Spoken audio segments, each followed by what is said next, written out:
The CBS Radio Mystery Theater presents... Come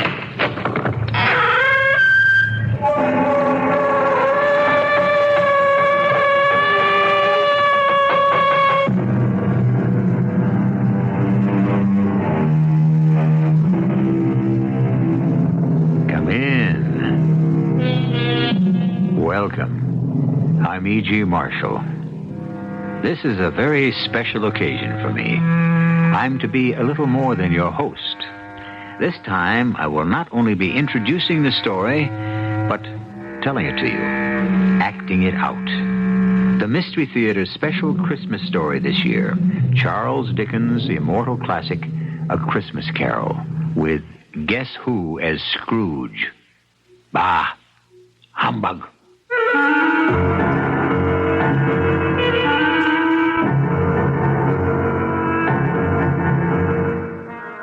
Our mystery drama, A Christmas Carol, was adapted from the Charles Dickens classic especially for the Mystery Theater by Ian Martin.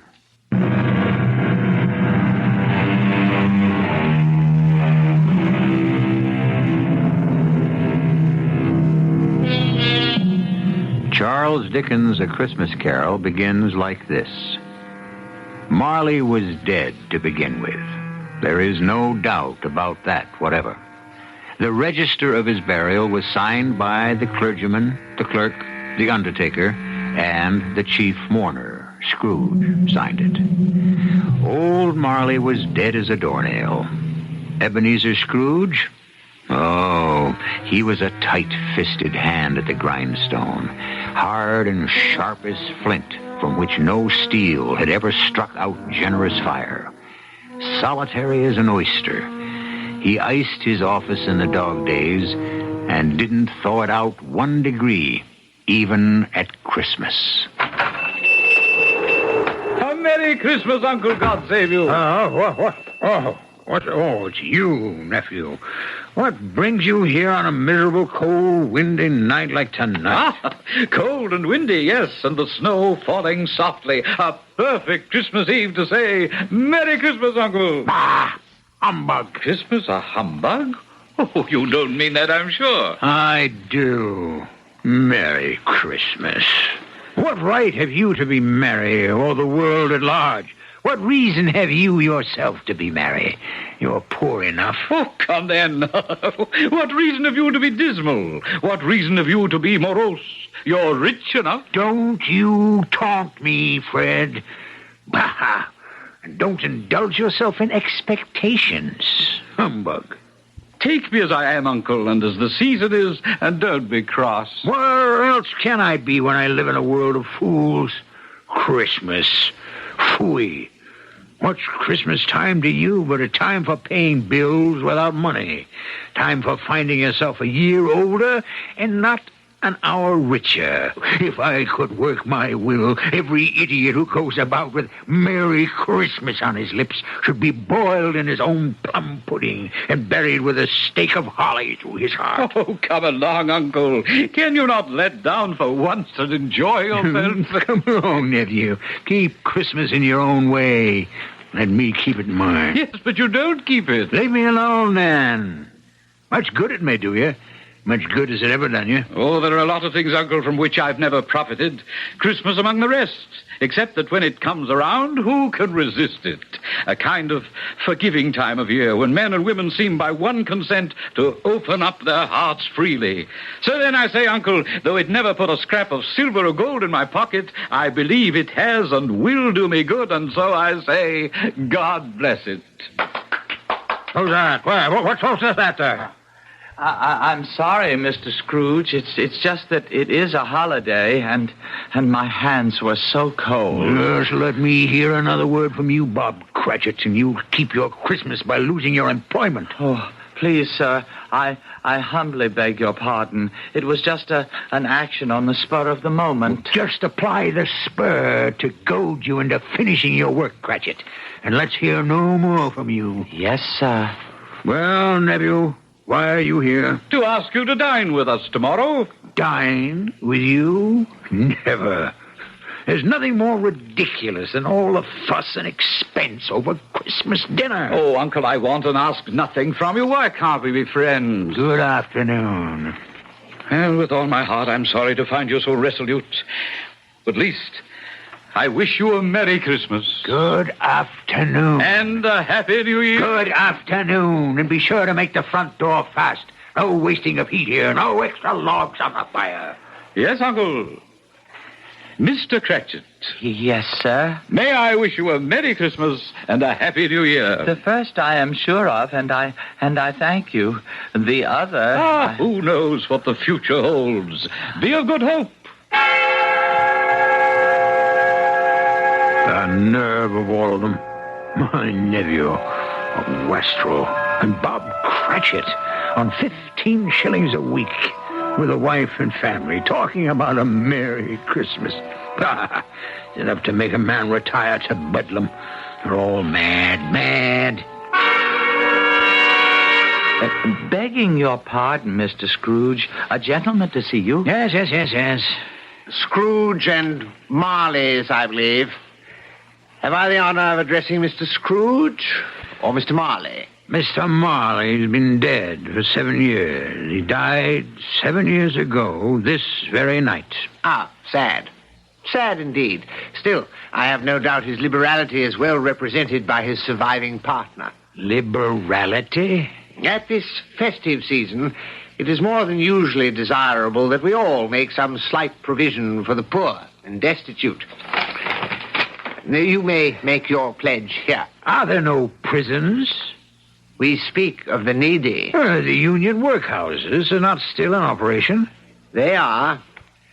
I wish I could say they were not.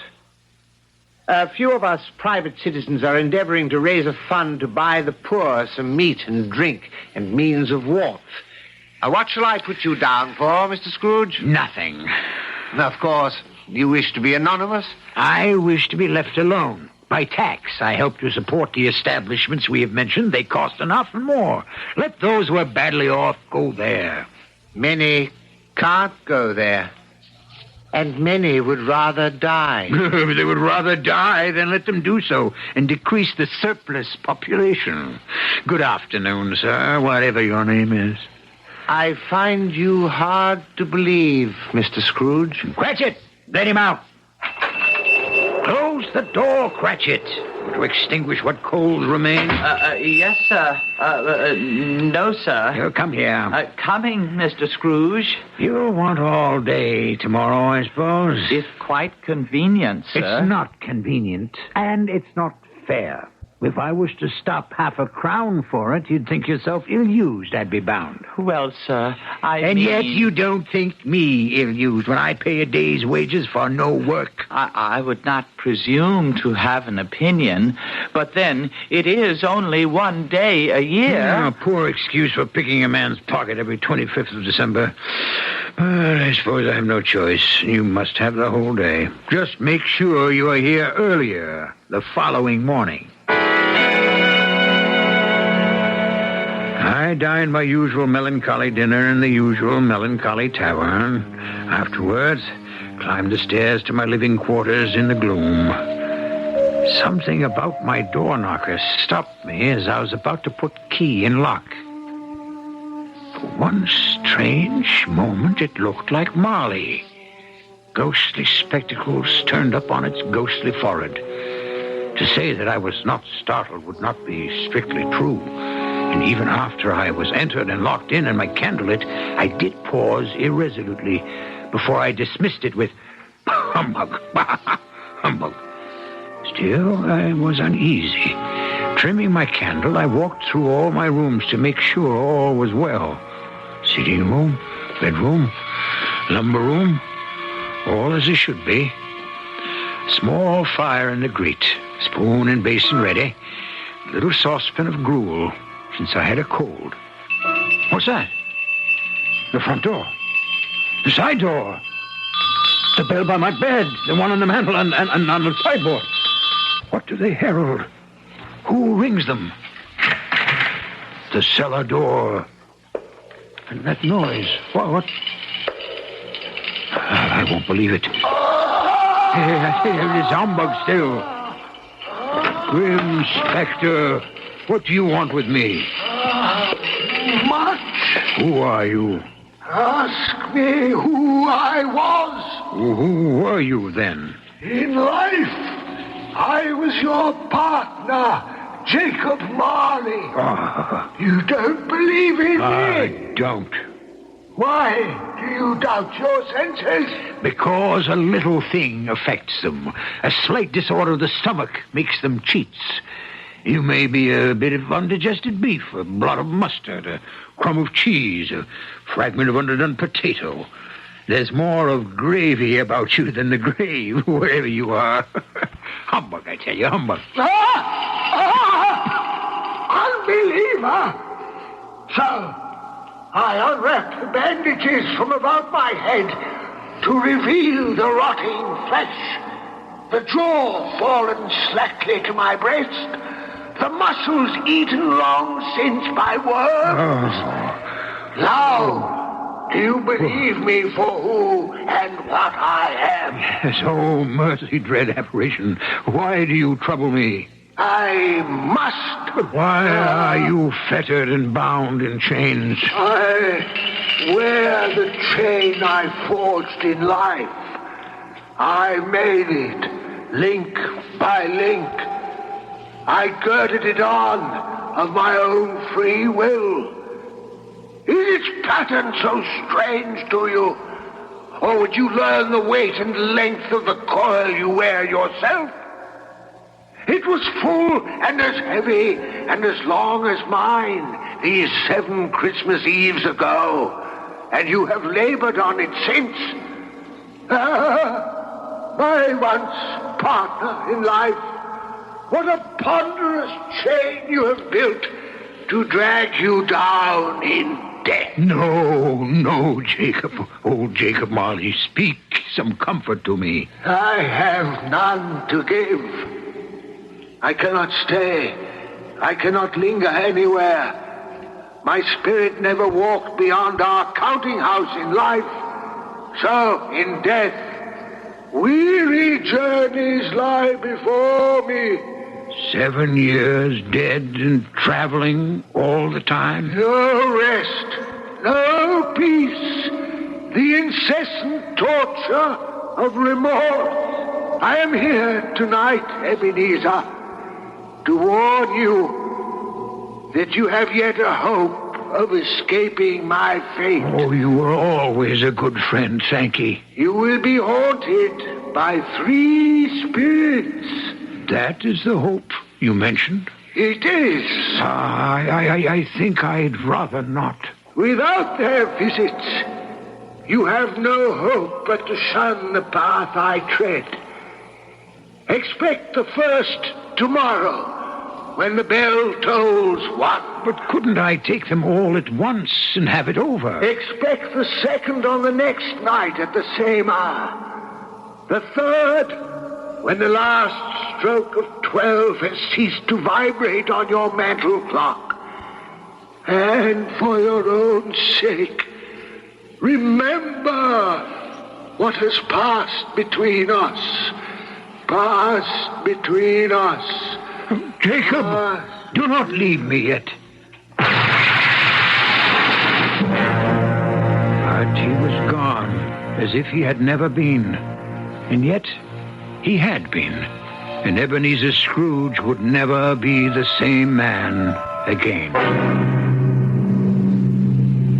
He fell asleep without undressing upon the instant. A sleep that was destined to be disturbed, as I shall relate when I return with Act 2.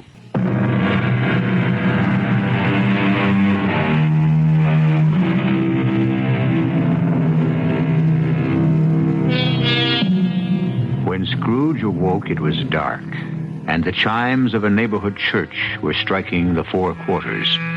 To his amazement, they were followed by 12 strokes of the bell. 12?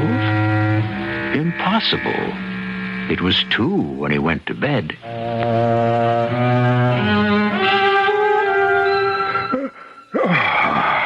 Why, it isn't possible. possible I could have slept through a whole day and far into another night. As I lay, I suddenly remembered that Marley had said a ghost would visit me at 1. Who are you? I am the ghost of Christmas past. Long past? Your past. Don't you recognize me? A strange figure, almost like a child. The outlines dimly seen. It wore a tunic of purest white and a branch of fresh green holly in its hand, in the singular contradiction to the dress, which was trimmed with summer flowers. But strangest of all, above its crown sprang a bright, clear jet of light, which illuminated the darkest corner, but obscured the face. And under its arm a cap, which looked for all the world like a candle snuffer. For some reason, I wanted it to put on its cap. The light is blinding. Would you not put on your cap? Would you so soon put out with worldly hands the light I shed? Is it not enough that you are the one who fashioned me this cap and forced me to wear it low upon my brow? I? What business brings you here? Your welfare. If you would regard my welfare, you would leave my sleep unbroken. Your reclamation, then. Take heed. Rise and walk with me. I cannot resist your command, but I am an old man, lightly clad and nursing a cold to boot. Do not deny me. Come. Follow me. All of a sudden, I was flying, floating on air. The night had vanished, as the city below me, and I was looking down on the country in the clear, cold light of day, with snow dusting the ground. Good heavens! I was bred in this place. I was a boy here. Your lip is trembling. What is that upon your cheek? Nothing. Nothing. The wind makes my eyes water. Lead me where you will. Do you not remember the way? Remember it. I could walk it blindfold. Strange to have forgotten it so many years. Let us set our feet on the road. I will not tell you most of where we wandered as time stood still or raced ahead at a whim. The school where I was a child. The house I grew up in, an orphan. A terrible rush of tears remembering another outcast, a foreigner, an alien who in our mutual loneliness had once befriended me. Poor Ali Baba. It's too late now. What is too late? Nothing. There was a boy singing a Christmas carol at my door last night. I should like to have given him something, that's all. What might have been. Let us see another Christmas.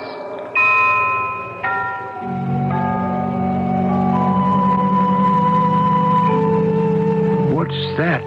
Your aunt, who brought you up, passed away. Oh, no. Always a delicate creature whom a breath might have withered, but she had a large heart. Amen to that. I will not gainsay it, Spirit. When she died, she had, I think, children. One child. True. Your nephew. Yes. We traveled further, scenes flashing by like slides in a magic lantern. Old Fezziwig in his Welsh wig, my first employer. His Christmas parties with a groaning table and everyone dancing with a light foot and heart to the festive music. His kind wife and the joy of working at a desk one wasn't nailed to. And then someone I had shut away so long ago. What is it, Scrooge? That girl. Whom you shall sit beside. No. Oh, yes. This shadow most of all. Don't you remember me? I told you the light blinds me. Then remember me as I was, before you put my light out. No tears, I beg you. None. If the idol who has replaced me can cheer and comfort you, I must not grieve. What idol? A golden one. Nothing but gain engrosses you. So, if I have grown wiser, I am not changed toward you. Our marriage contract was made when we were both poor. You are changed.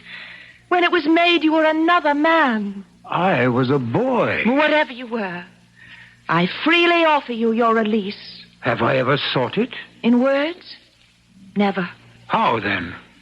In a changed nature. In everything that made my love of any worth or value in your sight. And so I release you with a full heart for the love of what once you were. May you be happy in the life you've chosen. Now I recognize you, spirit, and why you have come back to haunt me. Torture me no more.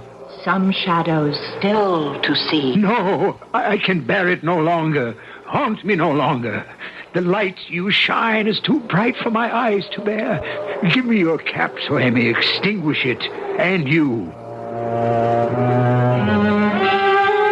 In a puff of smoke, the figure was gone, and I had barely time to reel to my bed, exhausted from the long night's travels, where I fell into a heavy sleep.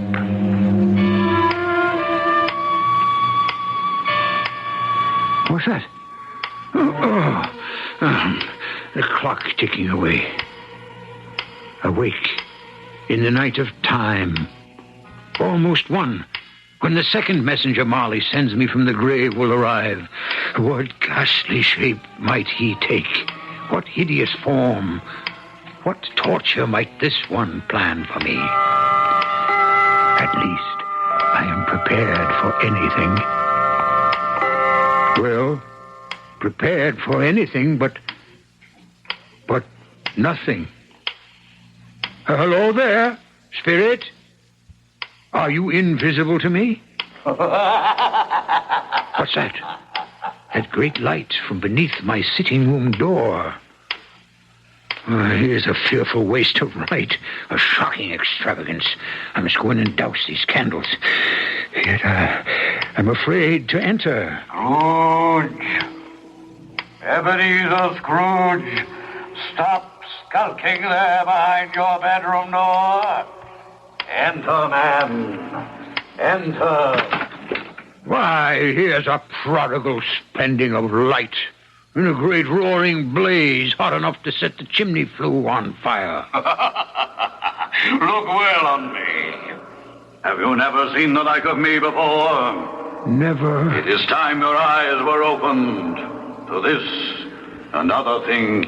Spirit, I will be no trouble. Conduct me where you will. I went forth last night on compulsion, and I learned a lesson which is working now. Tonight, if you have aught to teach me, let me profit by it. Hold fast to my robe. In the blink of an eye, we were transported to a mean and shabby little house, threadbare but clean as a new washed shirt, and redolent of the mouth-watering smell of goose, basking in sage and onion, and aromas of an eating house and pastry cooks next together, which came from the Christmas pudding. Whatever has got your precious father, then, and your brother, Tiny Tim? I never remember him, Martha, as late as this on Christmas Day. What a place is this? House of your clerk, Bob Cratchit. See, here he comes now. That child he carries on his shoulder with a little crutch in his hand, and his lower limbs bound in an iron cage. The youngest of the Cratchits, Tiny Tim. Why, look at him struggle after the others as his father sets him down. Where are they off to? To watch one of the merriest sights of this merriest of seasons. The golden goose turn on the spit. Shh. Listen. How late you are, my dear, and how cold. Well. Oh, come sit you down by the fire and have a warm. Lord bless you. After I've had a look at that goose, too. First, tell me, how did Tiny Tim behave through the service? Oh, as good as gold and better. Oh. Somehow he gets thoughtful sitting by himself so much and thinks the strangest things you ever heard. I know. What was it this time? He told me, coming home, he hoped everyone in the church saw him, Because he was a cripple. Oh. Because it might be pleasant to them to remember upon Christmas Day who it was made lame beggars walk and blind men see. Bob. Oh, I feel so much for you. No. You must not, my dear. Remember the day. Come, let's join the others. Tell me, Spirit, will Tiny Tim live? I see a vacant seat in the poor chimney corner, and a little crutch without an owner. If these shadows remain unaltered by the future, the child will die. Oh, no, kind Spirit. Spare him. That from you recall your own words. If he be like to die, he had better do it and decrease the surplus population. Oh, I am ashamed. And should be, man, if you be man at heart, forbear that wicked cant until you have discovered what the surplus is and where it is. Listen. A toast before we eat to Mr. Scrooge. To me? I'll give you Mr. Scrooge, the founder of the feast. The founder of the feast, indeed. Oh, I wish I had him here. I'd give him a piece of my mind to feast upon, and I'd hope he'd have a good appetite for it. Oh, my dear, the children, Christmas Day. Well, I'll drink to his health for your sake and the day's, not for his. Long life to him. A Merry Christmas and a Happy New Year. Oh, you'll be very merry and very happy, I've no doubt. And now, a Merry Christmas to us all, my dears. God bless us. God bless us, everyone. Yes, Merry. My very name cast a pall upon their happiness. But march you on the wealth of spirit among them, which thought kindly on a man with as little spirit as yours.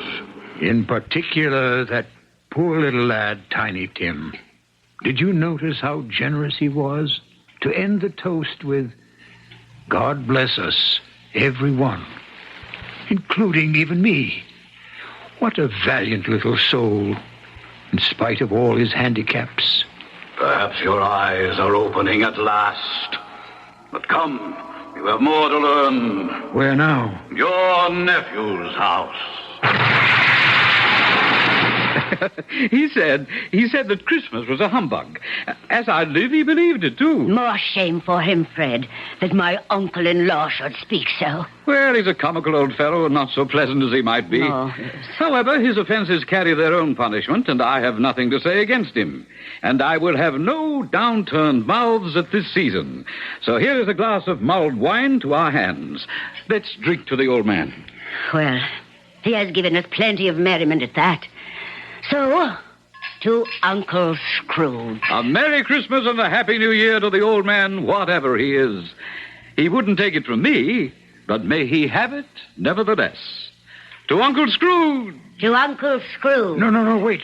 Let me go to them. Explain. Too late for me. The hour grows too late. Away.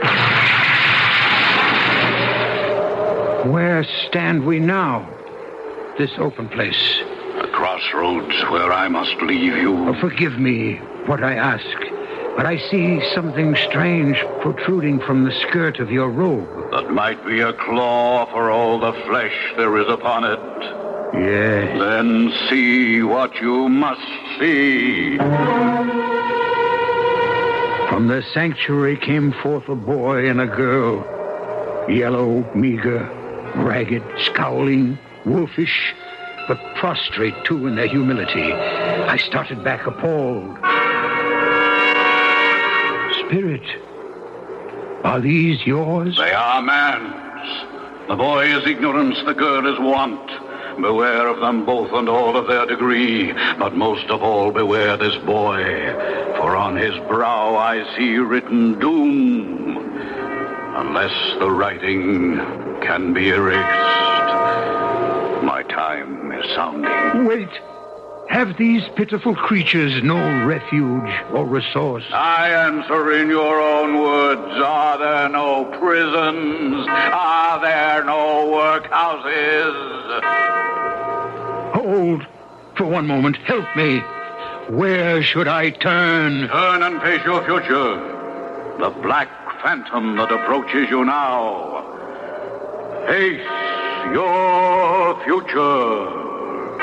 Your future.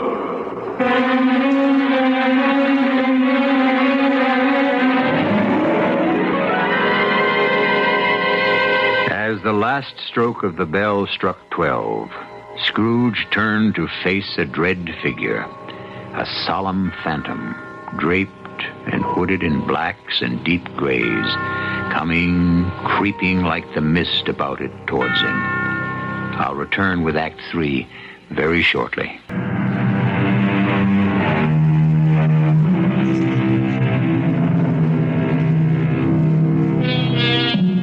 The last phantom silently, slowly, gravely approached.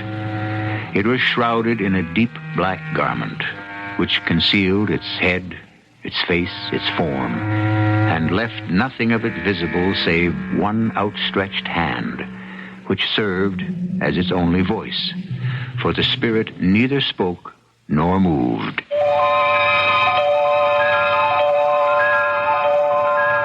I am in the presence of the ghost of Christmas yet to come. You answer not, but point where we are to go. Lead on, spirit, and I will follow. A great black cloud gathered me and carried me willy-nilly to the streets. Its shroud, like the figure that stood by me, hung about me as I listened to two gentlemen talking in the street. So, Mr. Grimes, old Scratch has got his own at last. I have been so informed, Mr. Goodfellow. When did he die? Last night, I believe. What on earth could he have caught? I thought he'd never die. God knows. Why should I care? What has he done with his money? Heaven knows. Not left to charity, and certainly not to me. Left to his company, perhaps. God knows he appears not to have had any sort of personal tie. By which token, it's like to be a very cheap funeral. For upon my life, I cannot think of anybody to go to it.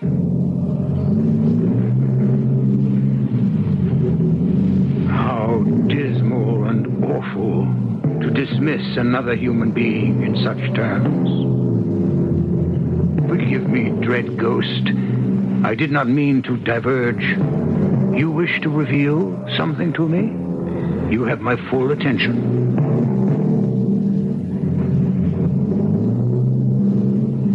Fred, the news is bad. Bad?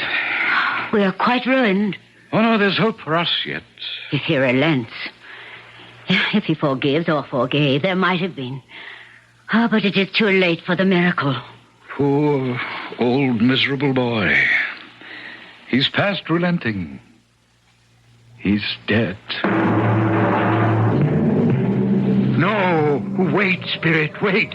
I'm not ready to leave. What else would you have me look on? Tell me again about today. About little Tim and the grave.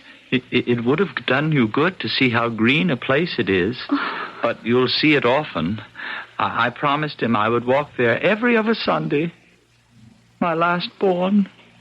My poor little broken child. Oh, please. I shall break down with you. Oh, my darling.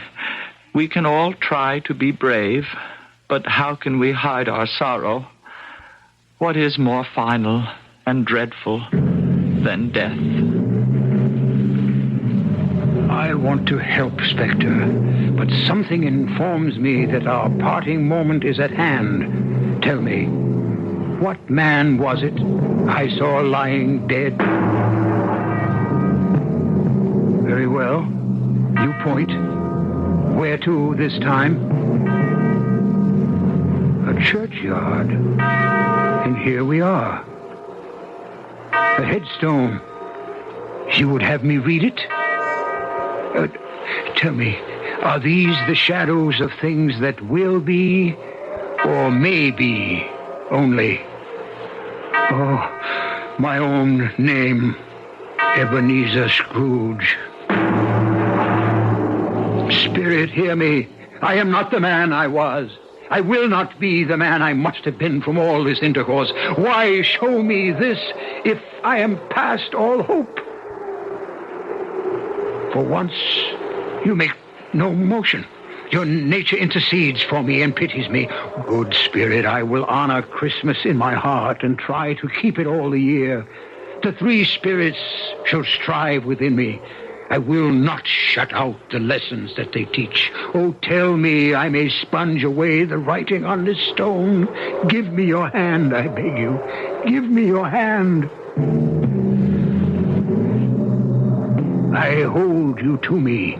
You cannot disappear. You cannot disappear. Oh, bless my soul. What I cling to is my own bedpost. And wait. Perhaps my time is my own to make amends in. Yes, I will live in the past, in the present, and the future. The spirits of all three shall strive within me. Oh, Jacob Marley, heaven and Christmas time be praised for this. I say it on my knees, oh Jacob, on my knees. I don't know what to do. I'm as light as a feather, and I am as happy as an angel. I'm as merry as a schoolboy. I'm as giddy as a drunken man. A Merry Christmas to everyone. A Happy New Year to all the world. Hello there. Oh, hello. Oh, there's the saucepan the gruel was in. There's the door by which the ghost of Jacob Marley entered. There's the corner where I saw the wandering spirits. It's all right. It's true. It all happened. Oh, my God, I don't know how long I've been among the spirits. I'm a baby. I don't know what month it is. Throw open the window and rejoin the world. Hey, Mr. Grimes, what's today? Why, Christmas Day. Christmas Day! I haven't missed it. The spirits have done it all in one night. They can do what they like. Of course they can. Hello, my fine fellow. Hello. Merry Christmas. Merry Christmas to you. Do you still run the poulterer's shop in the next street but one? At the corner? I should hope I did, on my way to open up. Oh, pray then, Mr. Grimes, do I dare hope you have not yet sold the prize turkey that was hanging up there? Not the little prize turkey, the big prize turkey. The one as big as an ostrich? Oh, a delightful man, a pleasure to talk to him. Yes, Mr. Grimes. It is hanging there now. Well, what are we waiting for? I want to buy it. Bring it here that I may give directions where to take it. Send back your boy and I'll give him a shilling. Have him bring it back in less than 5 minutes and I'll give him half a crown. Better still, here's a £5 note. Send him to deliver the turkey to Mr. Cratchit by cab at the address I give you. And what's left shall be your Christmas present and his. Shaving was not an easy task, for my hand was shaking, and shaving demands attention. At last it was finished, and I dressed myself in all my best and issued forth to the streets. The first person I met was a portly gentleman who had walked into my counting house the day before, saying, Scrooge and Marley's, I believe. I hastened to intercept him. My dear sir, how do you do? I beg your pardon? I hope you succeeded yesterday. A Merry Christmas to you, sir. Mr. Scrooge? That is my name. I fear not pleasant to you. Allow me to ask your pardon, and will you have the goodness to allow me to contribute? May I have your ear, sir? Lord bless me. So much. My dear Mr. Scrooge, are you really serious? If you please. Not a farthing less. Will you do me that favor? Oh, my dear sir, I don't know what to say to such don't say anything. Come and see me. Will you come and see me? I will indeed. Thank you. I thank you 50 times. Bless you.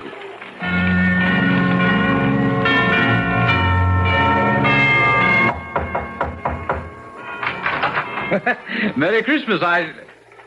By all that's holy, is it you, Uncle? Me, Fred. You did ask me to dinner. Am I too late to take up the invitation? Too late?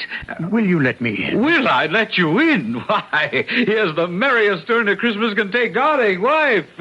Here's Uncle Scrooge to share our Christmas. Isn't that a present for this day? You couldn't have brought Fred a better one. Welcome to our home, Uncle. For only the first of many times, I hope.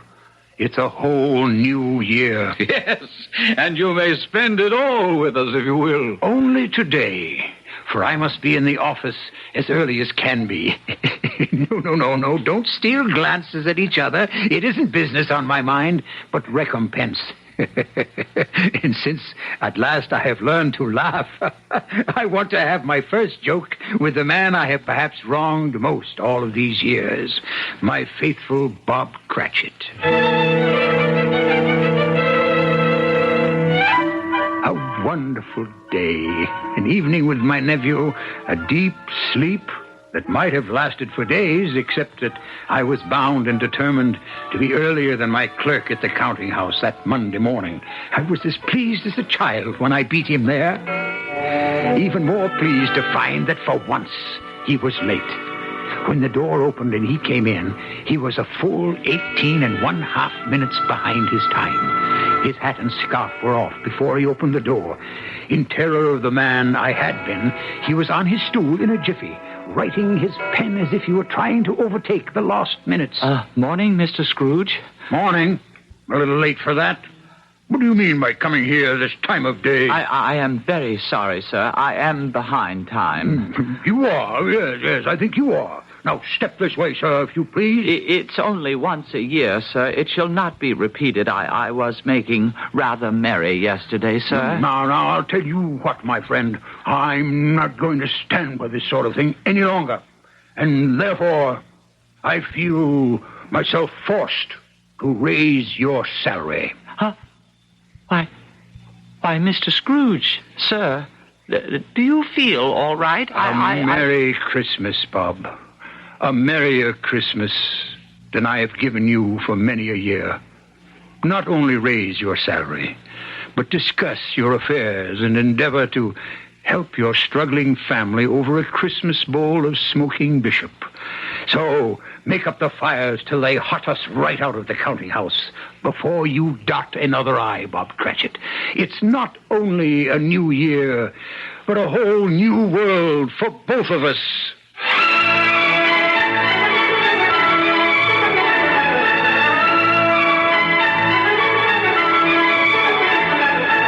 As we all know, Scrooge was better than his word. He did it all. And to Tiny Tim, who did not die, he was a second father. And he made a good new will for his nephew and his future partner, Bob Cratchit. One thing after a long life he took to his grave, that he knew how to keep Christmas well. May it be truly said of all of us, and as Tiny Tim observed, God bless us, everyone.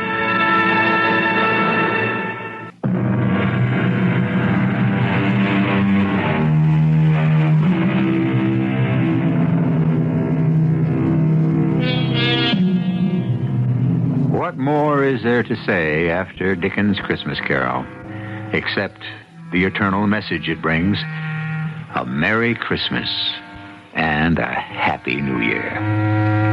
Our cast included Marion Seldes, Ian Martin, Evie Juster, Robert Dryden, and William Redfield. The entire production was under the direction of Hyman Brown. This is E.G. Marshall inviting you to return to our Mystery Theater for another adventure in the macabre. Until next time, pleasant dreams.